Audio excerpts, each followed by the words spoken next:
and thank you for joining us on The Spin Room. I'm your host, Ami Kaufman. Today we're joined by Israeli Coalition Member of Parliament, Meirav Ben Ari of the Kulanu Party. Meirav, thank you for coming on the show today. Thank you for having me. In studio to partake in the discussion today are veteran columnist at Haaretz, Gideon Levy, and senior editor at honestreporting.com, Daniel Pomerantz. Good to see you both again. Thank you. Our three topics of discussion today with Knesset member Ben Ari are the story that is dominating Israeli media today, IDF soldiers' response to being slapped in the face by Palestinian teenagers who were later arrested. We'll then move on to the aftermath of the Trump administration's decision to recognize Jerusalem as Israel's capital, and end our discussion with a focus on Ben Ari's party, Kulanu, and domestic issues. Okay, let's start with our first topic, the West Bank. On Friday, images filmed in the village of Nabe Saleh showed 16-year-old Ahed Tamimi slapping an IDF soldier in the face who did not respond. Soldiers did not respond. The video went viral, which drew both appraisal and condemnation from Israeli politicians for allegedly showing too much restraint. Tamimi herself was later arrested at 4 a.m. last night. Meirav, you actually responded about this today on Twitter this morning. We're going to show the tweet that you wrote, and we translated it. You said, "I don't expect soldiers to hit the two rioters. I would have expected them to arrest the wretches on the spot. In no army in the world is it accepted for civil population to come in that close contact with the soldiers. Just for us, everything is legitimate and everything goes anyway. We should be giving the soldiers a medal." So on the one hand, I'm a bit confused, because on the one hand you say they should get a medal, but on the other hand they should have arrested them. Maybe the source of your confusion, Meirav, is that you put the army deep inside the civilian population. This is the situation now in the state of Israel, and we have to deal with the situation now. The soldiers are a part of the civil society, and we have to understand that there is a conflict in the state of Israel. Now, the situation that 16 years old that already got a medal from the, you know that she already got a medal from Turkey. Yeah, from Turkey. For the Turkish state, for all their provocation against the Israeli IDF. And I think that this girl, when she did the action against the soldiers, she was supposed to arrest in the same day. I understand that they took her only... Was it a bit odd that she was arrested 3 days later and after only the video surfaced? What do you think of that? I think that she should be arrested in the same day that she did the action. We can't approve or can't make the situation legitimate when a 16 years old attacked Israeli soldier, slapped him in the face, and what very strange in my point of view that we wait 3 days and took her at 4 o'clock in the morning. She should be arrested in the same place after the situation happened. Gideon, should they have deserved a medal, as Meirav Ben Ari said? This whole way of describing reality. I mean, the provocation is the girl who slaps the soldier. No, the provocation is the soldier who is in the middle of a village. That's the real provocation. And that's a real crime. And how many soldiers had slapped the teenagers, Palestinian teenagers? Just a second. As long as the occupation army will be within villages, there will be resistance, violent resistance, justified resistance. And we should arrest everyone that do it. We should arrest him. We can arrest the entire Palestinian people, if we need to. and we will lose this battle because no criminal occupier, if only Israel would just, I don't know, make some offer to leave and to create an independent Palestinian state. If only they would do that once. Like they did in 2000 and 2001 and 2008 and 1995 and 1993 and 1947 and 1937. All jokes. They have a state, but we still have terror attacks. Yes, we can see it, you know, in Jenin, in Ramallah. Have you been there? I've been in Ramallah. Okay, Ramallah is not a Ramallah is a bubble. Okay. And autonomy. Right. But we still get terror, even though we have the autonomy. Real terror are the army. We have to. I'm sorry. We have to go for a break. We'll be right back with Israeli Parliament member Meirav Ben Ari. Stick around.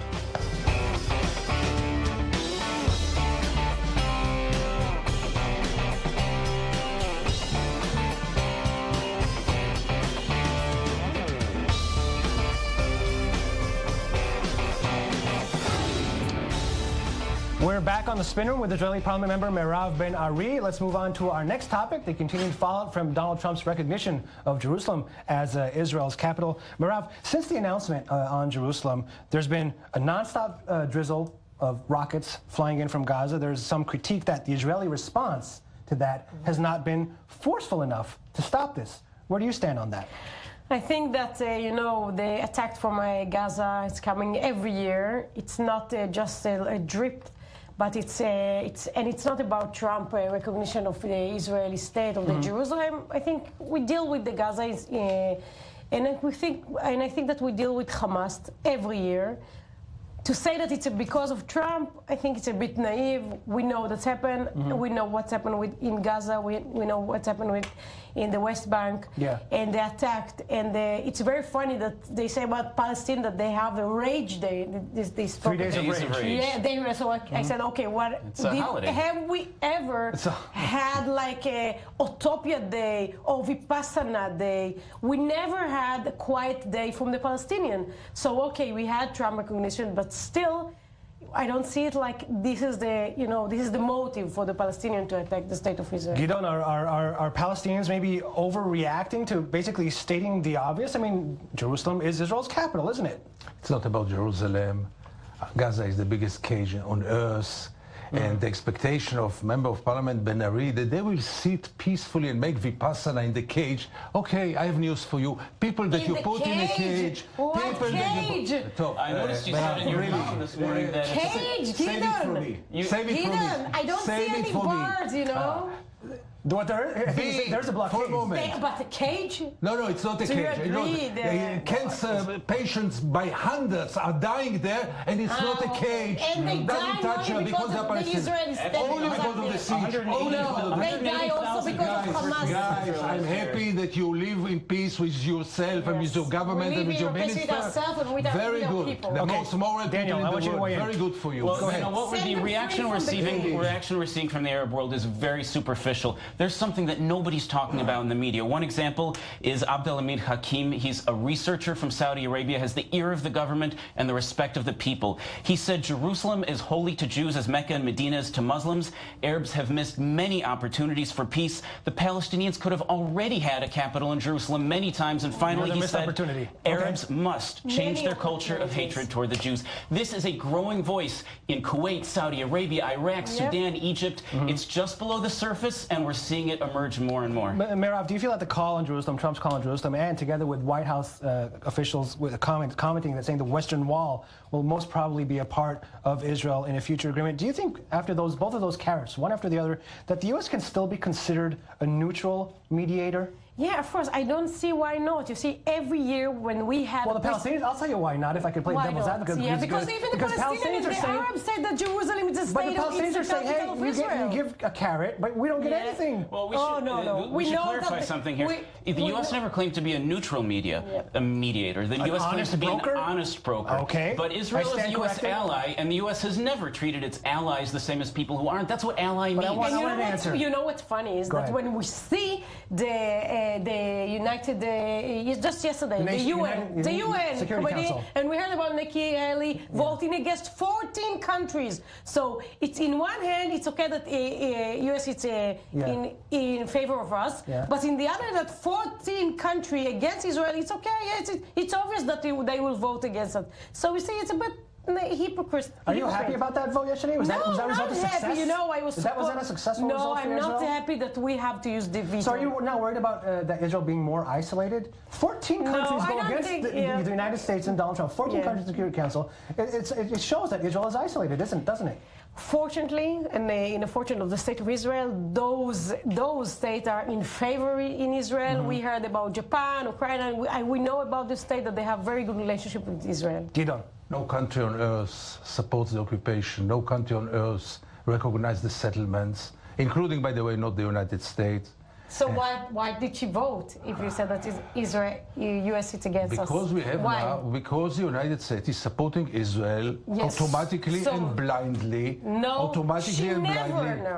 Automatically and blindly and corrupts Israel, by the way. Nikki Haley before Nikki Haley, we saw that not all the time they use the veto right. Once in the last days of you know, from time to time it's also good to stick to facts. From time to time, it doesn't bother to know the facts. The fact is that only under Obama, one time they put a veto. All the other times. When Obama was we're talking about Jerusalem, which every country in the world chooses its own capital, and it's actually a violation of international law to not allow a country to choose its own capital. So the Palestinians want also to choose it as their capital on behalf of international law and justice. What is your answer to this? My answer? That the Palestinians are not equal human beings, and therefore... Hang on, before you answer for me. Technically speaking, if the Palestinians choose to place a capital anywhere, it doesn't even necessarily have... They chose exactly they chose, and they have the very same rights on Jerusalem like Daniel, you have. ask Gideon, what is the capital of Israel in his point of view? What is the capital of Israel? What is the capital? Jerusalem, and it is also the capital will be of the Palestinians. Okay, so we will share together. It is a shared city. Okay, so probably but you have to understand. And we will share Tel Aviv together because we live so good together. So will you divide What's the Jerusalem in the difference future? between you and the most extreme right-wingers? You know, if you would claim yourself that you are extreme right-winger, I would respect you much more. Okay. Because you come on behalf of a central party and you speak like the most racist nationalist. Sure, if you ignore the Palestinians' rights, if you ignore the Palestinians' rights, don't feel so good about yourself.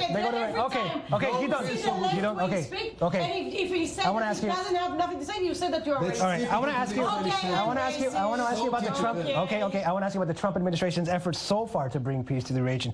Are you confident? Do you have faith in the Trump administration that he will bring the ultimate deal as he promised? I'm confident in the American, because in the American method, I know that they have some program. I don't know the real program. I know that even the minister and the prime minister doesn't know the real program of Trump, but he has a program. And I think that if we can sit together and speak about, but not from the extreme left or the extreme right, we can have something better for the state of Israel. But unfortunately, when we hear those opinions, and he speak about that I'm in extreme, and what about him? Yeah. What about the extreme left of Israel that will never get to peace agreement in Israel? You want to react quickly to that? No. Okay. Daniel, I want to ask you actually if...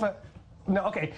Shouldn't have the Palestinians gone at least a few carrots from the Trump administration after the announcement of recognizing Jerusalem as Israel's capital? Well, can you understand their frustration? Well, I can understand frustration all around, but you remember that Trump asked the Palestinians to stop funding terror through their Martyrs Fund. They said no. Secretary of State Tillerson asked them. They said yes. And then the President Abbas's spokesperson said in Arabic that he had lied to the Secretary of State and he was going to keep funding them. Jared Kushner sat with the Palestinians and said, you can still keep funding terror, just reduce payments to the very worst offenders. The President Abbas was so angry he screamed at him. An envoy from the United States president threw him out of his office.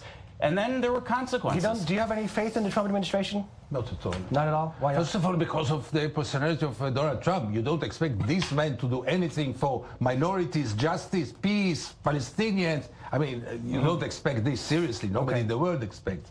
But besides of this, look at the figures. Look at the persons who do the mediation with the kippah, friends of Beit El. Why? Because he has a kippah? Yes, he doesn't know how to do it. They're Zionists. I have to stop. We have to go for a break. We have to go. We have to go for a quick break. We'll be right back with Israeli Parliament member. I don't know if you heard me, Meirav Ben Ari. Over all of this, stick around.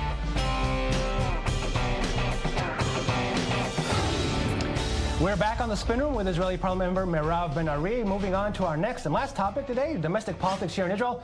Parliament in 3 weeks will take a preliminary vote on the controversial nation-state bill in which Israel's democratic character is given second place to its Jewish character. Kulanu is actually trying to soften this bill, the nation-state bill. But can you tell us in the first place why Israel needs a nation-state bill to begin with? You have to understand something, that there's many rules or bills or legislation that Kulanu didn't bring to the Knesset, okay? But as a part of the coalition, we sometimes get some bills that we are in favor and sometimes get bills that we are against. Right. In this specific law, I think it doesn't change nothing in my point of view. But still, when we got the first draft of the bill. We understand that there is no between the Jewish and the democracy. We don't see the equality of the two states. Right. That's why Kulanu party insists to change the bill. Now, I think, you know, they always say that Kulanu is the keeper of this coalition. Yeah. And we did it, like, we are going to do it, you know, in the future, and we already did it in the past. Mm-hmm. Hopefully also in this bill, but we actually this week put the suggestions of me, Folkman, and even with Benny Begin. I'll ask you guys the same question. Why does Israel need a nation-state bill? Well, you know, a lot of people don't realize, we talk about Israel being a Jewish country. Legally speaking, it actually isn't. It's a democratic country that has a lot of Jewish character and a lot of Jewish laws. The Muslim world, for example, has 57 nations that are Muslim nations, but only 26 of them are legally considered Muslim nations. So it's a common thing. I'm not so sure whether it's necessary. Is it going to pass? Change the real life in Israel. I think is it going to pass? Do you think? I think we are going to vote about it only in the first. I don't know if it will pass in this session. Same question. Why does Israel need a nation-state law? So it does need, but there is some advantage in it, because I don't think that Israel can have it all. Israel has to choose. Either it's a democracy or it's a Jewish state. It can't be both. And Israel, of this government, makes the choice, and I appreciate it. They make the choice. We are Jewish on much more than democratic. And from now on, we'll know that Israel is not the only democracy in the Middle East. Israel is a Jewish state. I think it's the first time that he said something that in favor of the government. In favor of declaring the truth. No, I don't agree with him. But by the end of the day, this is not a democracy. He said something in favor. He said, by the end of the day, You just said it's not a democracy, though. Obviously, you don't agree with that. Appreciate that. I appreciate the truth. I always prefer people who say and are not hypocrites like your party. You think that my party is hypocrite? Absolutely. I think that you can't say something first. No. Let me ask you something about maybe hypocrisy. You know, another issue that has to do with Jewish values. The most hypocrisy that live in Israel and always speak against Israel. So I think if you don't like to be here, you can always move to another country. Maybe to Abu Dhabi, they will be in favor. I don't think we want to leave, and I will never ask you where to live. I think we're not here to talk about where. So don't give me tips about hypocrisy. We're not here to talk about where Gideon should live or should not live. This is not the issue. Another issue that has to do is religious coercion. One bill that has been pushed through is a law that would allow the interior minister to close supermarkets on the Jewish Sabbath outside of Tel Aviv, at least. You voted for the law, even though you opposed it. Yeah, I think in my point of view, you know, I think that Speaking of hypocrisy, we should have no. Listen, we should give the opportunity to the. In every city that the mayor will have. Okay. But the problem that we are part of the coalition, and I have to choose my side.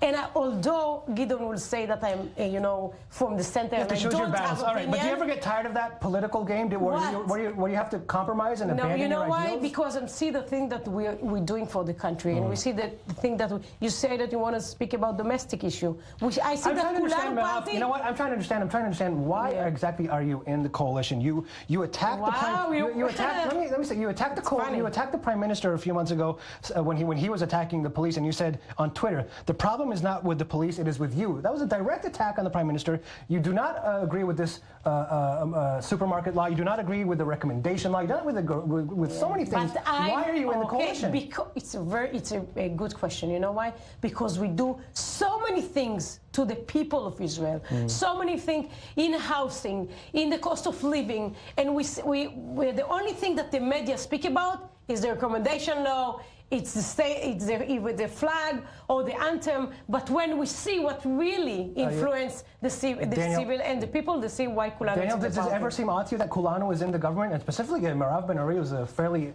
liberal person? I sometimes wonder why you sit with parties like Orthodox parties like Shas and that every government will sit with the Orthodox. It's only the last government that didn't sit with the Orthodox. You know, in order to get anything done, sometimes you have to be in the government. Yeah. I've got to say, I like it when people stand up for their ideals, but at the same time, if Kulanu's facing a choice between accomplishing things that affect our economic prosperity versus going to the opposition and not accomplishing things... You can sit in the opposition and shout and say that the situation in Israel is so bad and you can sit in the coalition and do things for the people. Gideon? I think the place of Kulanu is in the government. Kulanu is a right-wing party, an extreme right-wing party. The leader is part of the most extreme right-wing coalition that Israel have ever had. They don't raise any alternative voice in any political subject. And therefore, the place is this exactly is what every there. morning we do. We think Exactly about there. how to be more extreme. No, every morning that I'm coming to the Knesset and the people in my party, Kulanu party, the only thing that we see is the public and how to make their life better. I know that in Gideon Levy's eyes, it's only about occupation. I think that the life in Israel is more complicated and there are more issues that we have to deal with them. You And they're voted domestic. for the supermarket law. Supermarket is the least of your problem. I'm afraid That's the least, and that's okay. that is all the time. That's all the time. I'm sorry, guys. That's all the time we have. I'd like to thank our panelists, Gideon Levy and Daniel Pomerantz, and a warm thank you to today's guest, Knesset member Meirav Ben Ari. Thank you, Meirav, for coming on the show. Stick around when we come back. It's time for the social media post that made the news on our weekly segment, Meet the Feed. Don't go anywhere. We are back on the spin room, and it's time for the man who knows Twitter like the back of his smartphone, who reads Facebook like an open tablet. I'm talking, of course, of Zizo Abu Hawa. It's time for Meet the Feed. Good to see you, Zizo.